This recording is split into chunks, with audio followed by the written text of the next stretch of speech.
Hey everybody, welcome back to CITAM Church Online. My name is Joyce Omondi Waihiga, and this is part 5 of our discussion on trusting God for the impossible. Last week we looked at following God. This week we're looking at discernment.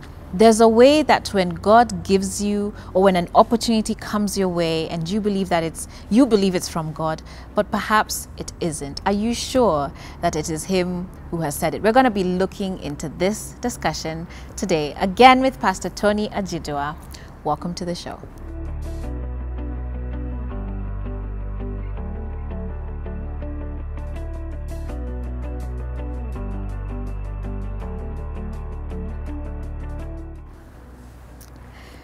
So, Pastor Tony, yes, one of the things I like to say and try and live by is that there are plenty of good opportunities, but not every opportunity is the right one or a God opportunity. Yes, that is true. So, we've been talking about faith, God doing what man perceives as impossible. And there's a way that when that thing happens, Yes, everything else, we're like, this has to be it. yes, But there's a possibility that that's not yes. of God. Thank you very much for that question and intro. And I'd like to use, part of the way I am trained, me and God walk. He uses a lot of the bad things that has happened in my life and in my walk to teach me. And then he connects it to the bad things that happen to some people in the scriptures. Okay? So I'll give you an example. One in the Old Testament, one in the New Testament. The Old Testament is David. In chapter 16 of 1 Samuel, David is just a regular guy, okay? Last born child of Jesse, the Bethlehemite. And, his 3 brothers, I think, has gone to war with Saul to go and fight the enemy. So it fell on him to be the shepherd boy. Right. And so he's doing his own thing, shepherd boy. But as a shepherd boy, he was having experiences with God by the things that happened with him. So here's my point. Everything that happens to a child of God, good, bad, ugly, as long as it's allowed by God to come to you, it is God behind it. There is God behind it. Those are some of the understanding we need to have. Yeah. Too many Christians are saying, this happened to me and it's bad, so it can't be God. No, that's not true. I mean, whoever goes to cross to be crucified and then call it God. But God did it with Christ. You see what I mean? It looks bad to a generation, to a people, again, from where we're coming from.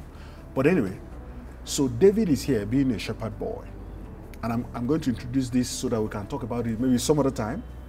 That you don't find purpose, purpose finds you. If you understand what we're saying now, purpose will find you. You don't go looking for purpose. I know the church, we've been teaching this, go look, what's your purpose, what's your purpose. If you cannot, like David, be a good shepherd boy, Your purpose won't find you. okay? Yeah. If you're a good shepherd boy, Goliath is waiting to be destroyed. But you can only kill Goliath. God can only trust you with that if you manage the lions and the bears. You see, that's how it works. Because the day he showed up to kill Goliath, he says, the same God who caused me to kill a bear and kill a lion, the same God. So he could relate to his life experiences. Right. And that's where discernment isn't just discern the voice or how loud or how tiny or or who from whom. No. Discernment means you can tie up things based on how he started leading you and what he's leading you on. You can add 1 and 2 together, because for David that's how it worked. Yeah. This is a big giant. Ordinarily I can't challenge this guy. But hey, I've dealt with challenges in my life before, isn't it? The lion and the bear. This is another one. And even with those challenges, David actually referenced back to God. because he said the same God that helped me. And that goes back to, I think it was our video too, about relationship. Exactly. Yeah. That comes out of relationship, because you are not taking anything that happens to you as it were in isolation. Yeah. They are all related. Yeah. If God caused this to happen, let me give you an example, by the way. You remember Jesus hanging on the cross and two men hanging with him. It wasn't an accident that the two are there. But you see, one immediately understood, wow, this is my last bus stop or stage in life. If I don't make this action happen now, I'm finished. It's important that as children of God, we understand discernment. And it speaks even into the life of David. In that example we gave in 1 Samuel 16. Because what happened is that as soon as he came to the battlefield, remember, he didn't come there to fight. He didn't come there to challenge Goliath. That's why I say purpose finds you. Because once you're doing the right things you're supposed to be doing before, it's like a journey of 1,000 steps starts with one. If you take the first step and you fall into a ditch, you see, the other ones can't happen, you see. That's what I mean. So every component of walking with God, whatever it is you're doing, even if it doesn't make sense, plays into something that he's going to do that is bigger. Amen. So in David's case, his father told him, just take bread and water to your brothers who are fighting with Saul in the battlefield, right? He just took water there and bread, that's all. But notice that as soon as he got in and saw this guy harassing Israel, he immediately began to ask questions. Who is this guy who is speaking like this to my people like this? Guess where the voices that are not of God came from? His own brothers. He said, what are you doing here? Please go back to your shipping and cattle rearing and all that. That's what you're good for. We are the big boys here. And they began to challenge him. They said, we know your heart, you're proud and you're arrogant. You want to prove something. And David is saying, why are you guys quarreling with me? You see, so in the places where we begin to hear voices different from what we are told, you need to challenge it. In the case of Peter, when he told them, leave the fish and follow me. Now, your friend walks up to you, Peter, and says, Peter, are you mad? What's wrong with you? You mean you leave fish and leave your family and you follow this guy? We don't even know who he is. What should you say? I just saw what he did now. What did he do? I've been all day fishing. I didn't catch. He says it happens. There must be something here. And then you go. That's it. It's as simple as that. That why people get confused is this. In their present condition or present position, they don't know that God is part of it.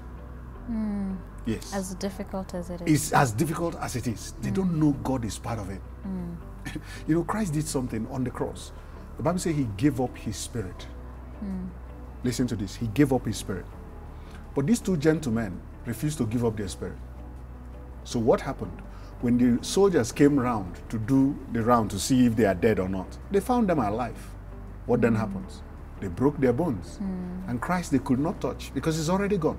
So even up till that time, he's trusting God, walking with God, knowing it is God who allowed me to get up to this cross. So there's a plan. What do I need to do next? Give up your spirit very easily. Because there was a prophecy in Isaiah that already said none of his bones were broken. So that prophecy needs to be played out, you see. So whatever we find ourselves doing, and again, we don't have time. I could go into my testimony of how I came into this country and all that. That God told me, resign from work and go. And to so many people, that is weird. I mean, you just resign and go, just like that. And I did it in 5 seconds flat. 5 seconds. I was done. Bam, I resigned. Bam, I'm here. Now, when I got in here, then it's okay. What are we supposed to do? What am I supposed to do? Because now I'm home, I'm in the house, and nothing is happening. And I got a bit agitated. Okay? And I'm like, what am I going to do? Okay, dust your CV, let's see what we're going to do. And God is saying, hello, but I told you to come, right? If I told you to come, there's a plan. So wait for it. Then you wait.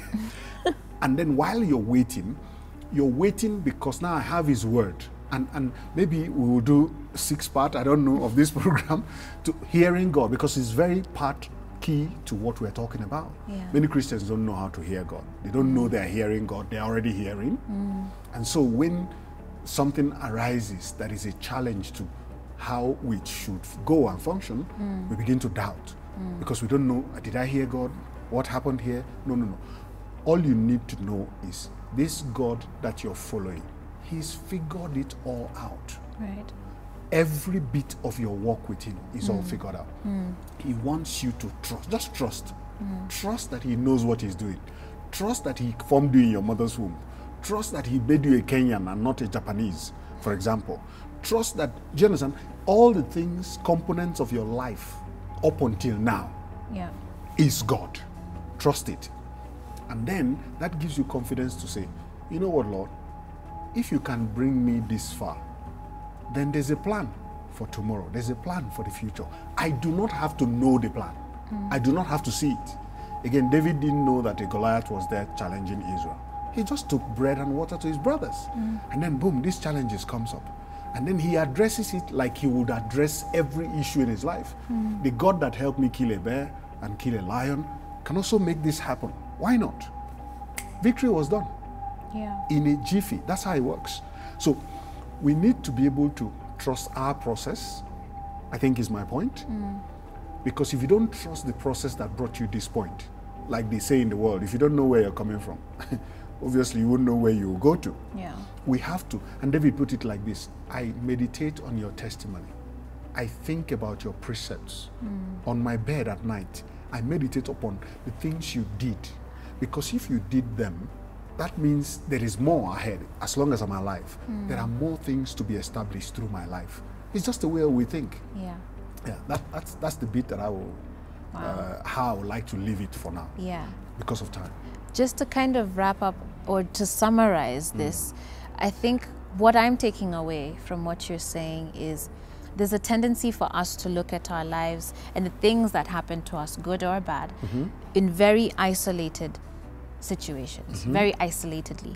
But you're saying that part of that discernment is seeing that God, as much as we don't see the thread and the needle, somehow all of those things are weaved together. Because all things work together for good. For them so on the one God. hand, it is still about learning to hear his voice. It's also about learning to confront the voices that are against that. Exactly. And that is based on your relationship and how God has carried you through. Perfect. Perfect. Amen. Thank you, Pastor Tony. Thank you, Pastor Tony. And indeed, be sure to catch up with us on social media. That's on Facebook, Instagram, and Twitter, at CITAM Church Online, at Joyce Omondi, at Tony Ajiduah, Anthony Ajiduah. And of course, also be sure to watch all of the other episodes if you haven't watched them already. My name is Joyce Omondi Waihiga. We've been here with Pastor Tony Ajiduah, and we're talking about trusting God for what we believe is impossible. And by our very first episode, we've defunct that because we're saying with God, nothing is impossible. Thank you guys so much for watching. We'll see you next time. God bless.